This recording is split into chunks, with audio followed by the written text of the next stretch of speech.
So, you want to launch your dream tech store? Let's talk about the smart way to do it. If you love tech and are always checking out the newest gadgets, this has probably crossed your mind.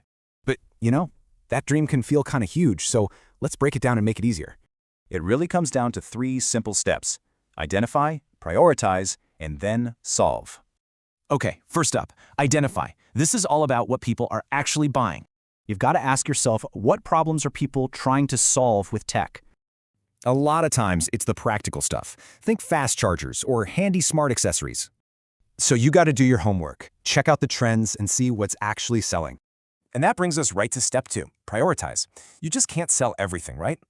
Yeah, don't try to be a giant online warehouse. Focus on those problem-solving products people really want. All right, final step, and this one is a big deal, solving the real problem. See, passion isn't the biggest hurdle. The setup, now that's the tough part. We're talking about the hard stuff: finding suppliers, building the store, and setting up marketing. So what if you could just skip all that and start with the structure already built?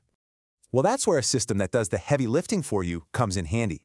This way, you get to build smart and launch way faster. It's that simple. So are you ready to get that dream store off the ground? You've got the plan.